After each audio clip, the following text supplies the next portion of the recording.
York. WIXT, Syracuse, Central New York, 9. Live from the WIXT Broadcast Center, Rod Wood, Peggy Finnegan, Doug Logan on sports, and Rick Gary's weather. This is Central New York Tonight. If you are like many Americans, you're probably recovering from that helping too many of Thanksgiving dinner or relaxing after a long day with the relatives. Good evening, I'm Scott Byerl. Happening tonight, families all around Central New York gathered to celebrate Thanksgiving. Peg Rusconi visited one of them. Thanksgiving is a holiday of home and hearth, a time for families to share. The very next day, Rabbit, Pooh, and Piglet took Tigger into the woods. Lounging around together watching football and post-feast lethargy. It's become as traditional as turkey and pumpkin pie. In families that live close enough to get together, there's the lucky relative tradition, as in some lucky relative gets to prepare the massive meal for the rest of the gang to sit back and enjoy. I made 17 Cornish hens and 2 ducks. Sounds like a lot of work. No, not too bad. It was worth it. We had everybody together. No doubt Terry gave her relatives a reason to be thankful. Just ask her mom, who's got quite a few Thanksgiving dinners to her credit. I tried to help, but she said, Mom, go sit down. So she was very good at it. From the first bite of the Thanksgiving bird right down to dessert, this clan agrees there's no place like home for the holidays. I'm thankful for all of us being together in our good health. A couple of these folks hail from Rochester, but the rest live in Central New York, which means Terry won't be stowing those holiday cookbooks away just yet. Now I got to think about Christmas. It's not over yet. No, it's just the beginning of America's holiday season, a season made special by families. In Clay, Peg Rusconi, 9 Eyewitness News on the Night Beat. On this Thanksgiving, Syracuse police are investigating on the city's south side at this hour. Less than 1 hour ago, rescue crews pulled a woman out of Onondaga Creek. Police say the woman, who has not yet been identified, has not given them much information, but they say she may have been thrown into or fell into the creek. The woman is being treated at a local hospital. It is feast or famine, it seems, for country music fans. Not a lot of country concerts have made their way into our halls in recent years. In Central New York tonight, country fans are salivating over this weekend. 2 big-name country concerts on successive nights. And just how well these concerts do could set the tone for whether country music goes boom or bust here in Central New York in the future.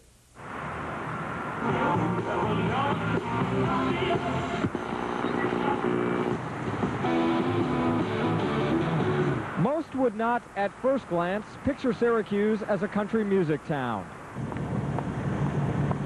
Wingtips and tennis shoes outnumber cowboy boots on South Salina Street. But don't tell these guys. At Country 106.9 WPCX, the latest song from Alabama, Song of the South. Those who spin country music say the tunes are catching on here in Central New York. This all-country station in Auburn picked up points in the last ratings book and has higher hopes for the coming months. The country audience has grown a lot just in a couple of years. It's not just what it used to be. It is not the stereotype of people who live on farms or things like that. It's college-educated and upper-middle class, white-collar. 2 blockbuster concerts coming to town this weekend have put country music here at somewhat of a crossroads. How many people show up will help promoters determine not only how popular country music is here, but also how many country shows we will see in the future. First off, Friday night at the Onondaga County War Memorial, the Living Legends Tour comes to town. It stars Conway Twitty, George Jones, and Loretta Lynn. And as if that were not enough for country fans, the very next night here at the Carrier Dome, 3 country artists with plenty of crossover appeal share the same stage. The Oak Ridge Boys, Dolly Parton, and Kenny Rogers. 2 back-to-back shows like this poses a dilemma. Do country fans choose just one concert to attend, or do they go to both? Do the shows hurt each other or help each other? It's ironic. I don't think I've been in the Syracuse area all my life, and I've never seen 2 blockbuster concerts come in so close. I think it was one promoter perhaps didn't know what the other was doing, but from what the indications I'm getting, the audience for both of them is going to be really good. So far, it seems the concerts are not competing as much as they are complementing each other. The War Memorial reports more than 6,000 tickets sold for the Lynn, Twitty, and Jones show. while the Carrier Dome says more than 13,000 have been sold for Rogers, Parton, and the Oak Ridge Boys.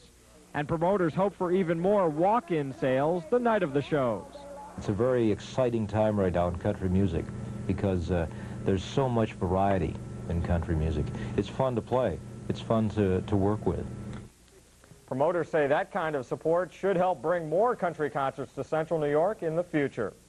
Bad weather is making news across America tonight this Thanksgiving. A powerful wintry storm continues to plaster mountain passes in the west with snow, giving many western cities a white Thanksgiving.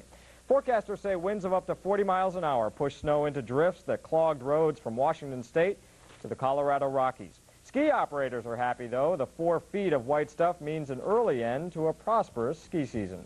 Around the world tonight, torrential rains are drenching Thailand and Malaysia tonight, triggering mudslides and floods that have killed at least 161 people and left hundreds of others missing. Entire villages have been swept away by the flooding that one Thai official calls the worst in 50 years. The death toll is expected to rise as rescue teams reach isolated villages. OPEC oil ministers tonight appear to have reached a compromise in efforts to curtail production and raise crude oil prices. Talks in Vienna were snagged over disagreements between Iran and Iraq, rivals who are currently under a ceasefire after a brutal 8-year war. It's not known exactly how the tentative agreement was reached. In your holiday travels, you'll want to keep a close eye on your speedometer. Checking stories we first told you about in our early news, the state police have a new weapon they're using against speeders. And as Mark Mobley tells us, it's working out quite well. Police Department, Syracuse. Now, a typical day out here, for me working radar, I'll be operating in a moving mode. I'll be heading one direction, monitoring the traffic heading in the other direction. Here's an up-close look at this new and improved, not-so-conservative-looking speedbuster.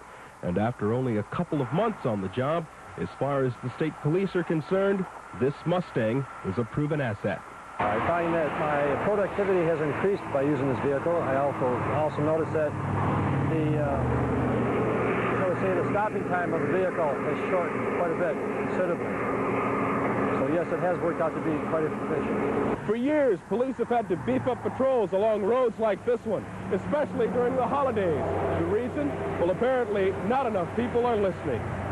Trooper Rob says he's also writing more tickets these days. That's because radar detectors like this one just aren't as up to date as the new radar units that the troopers have. Mark also tells us that the new Mustangs can move at up to 150 miles an hour. We have 6 of the vehicles patrolling the highways of Central New York.